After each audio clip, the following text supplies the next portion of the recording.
क्रिस्त में प्यारे भाई और बहनों, आज के मनन चिंतन के लिए हम लेंगे संत यूहन्ना का सुसमाचार अध्याय 7 पद संख्या 40 से 44 तक। आज का पाठ काफ़ी बड़ा है, लेकिन मैं उसका पहला हिस्सा लेना चाहूँगी। आइए हम वचन पढ़े। यह शब्द सुनकर जनता में कुछ लोगों ने कहा, यह सचमुच वही नबी है। कुछ ने कहा, यह मसीह है। किंतु कुछ लोगों ने कहा, क्या मसीह गलीलिया से आने वाले हैं? क्या धर्म ग्रंथ यह नहीं कहता कि दाऊद के वंश से और दाऊद के गांव बेतलहम से मसीहा को आना है? इस प्रकार ईसा के विषय में लोगों में मतभेद हो गया। कुछ लोग ईसा को गिरफ्तार करना चाहते थे, किंतु किसी ने उन पर हाथ नहीं डाला। प्यारे भाई और बहनों, गलीलिया एक ऐसा शहर था जहां पर तभी के ज़माने में लोग समझते थे पिछड़े वर्ग के लोग वहाँ रहते हैं, गरीब वहाँ रहते हैं, बीमार लोग वहाँ रहते हैं, जिनकी जीवन में कुछ अच्छा नहीं, वे सब गलीलिया के हैं।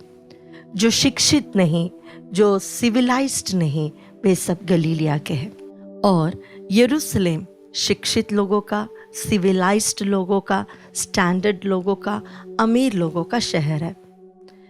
जब प्रभु के बारे में चर्चा होने लगी, लोगों को यह नहीं पता था कि प्रभु दाऊद के वंश के ही है और बेतलहम में उनका जन्म हुआ था।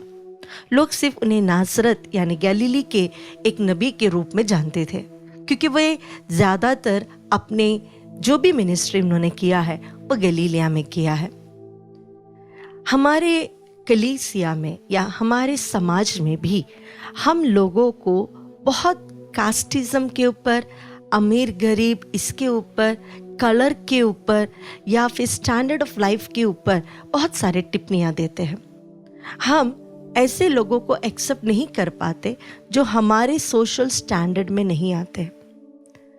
जो लोग पिछड़े वर्ग के हैं या जो लोग छोटे काम करते हैं, वे white collar jobs, government jobs, bank jobs, इनसे उनकी तुलना में, उनकी दृष्टि में वे नीचे हैं और अमीर थोड़े से ऊंचे हैं।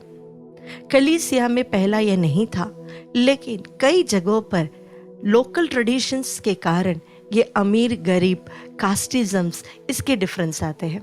प्यारे भाई और बहनों, प्रभु यीशु ने स्पष्ट शब्दों में कहा था, मैं पापियों को ढूंढने आया हूँ, मैं रोगियों को ढूंढने आया हूँ, मैं धार्मियों को या जो निरोगी है उनके लिए नहीं आया हूँ। इसका अर्थ यह नहीं कि उन्होंने अमीर लोगों को त्याग दिया। इसका अर्थ यह है कि जो समाज से बाहर थे, जिन्हें लोग आदर नहीं करते थे, उन्हें एक उच्च स्थान पर लेकर आने के लिए प्रभु ने ऐसा किया। प्रभु की दृष्टि में हम सब तुल्य है। गरीब हो, अमीर हो, अच्छे गोरे हो या काले हो, नाटे हो या मोटे या पतले, जैसे भी हो, हम प्रभु की दृष्टि में उनके संतान हैं और वे हम सबको तुल्य समान प्रेम करते हैं, आदर करते हैं, हमारा सम्मान करते हैं। उनकी दृष्टि में सभी लोग मूल्यवान हैं।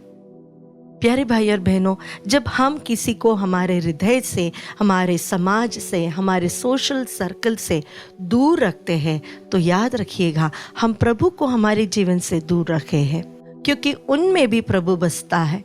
उनके लिए भी प्रभु ने रक्त बहाया है, उनके लिए भी प्रभु ने क्रूस उठाया है।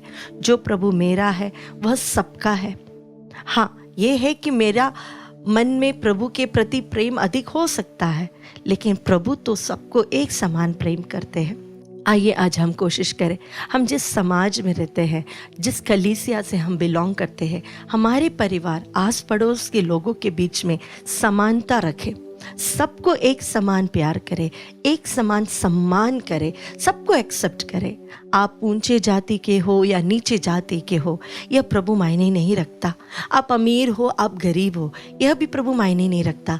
इसीलिए ही संत पौलुस हमसे पूछते हैं, कुरिन्थियों के नाम पहला पत्र अध्याय 4 पद संख्या 7 में, ऐसा क्या है जिसे प्रभु ने तुम्हें नहीं दिया है और उस पर तुम गर्व कर रहे हो? तुम्हारा सम्मान, तुम्हारी दौलत, तुम्हारा अच्छा हेल्थ, हेल्थ, तुम्हारा अच्छा रंग, ये सारी चीज़ें प्रभु का ही तो है। तो किस चीज़ पर हम गर्व करें? हमें गर्व करने के लिए कुछ नहीं है, क्योंकि सब कुछ तो प्रभु का दान ही है। तो हम कैसे किसी और को थोड़ा सा नीचे देखें? आइए हम अपने जीवन में यह प्रण लें कि हम सबको एक समान प्यार करेंगे। डिफरेंसेस ऑफ ओपिनियन, ये बात नॉर्मल है, इसे रेसिज्म या कास्टिज्म से कोई मतलब नहीं। लेकिन अगर हमारे अंदर रेसिस्ट एटीट्यूड है, कास्टिज्म है, तो हम इसे हटाकर सबको पिता ईश्वर के पुत्र पुत्रिया के रूप में अपनाने की कोशिश करें।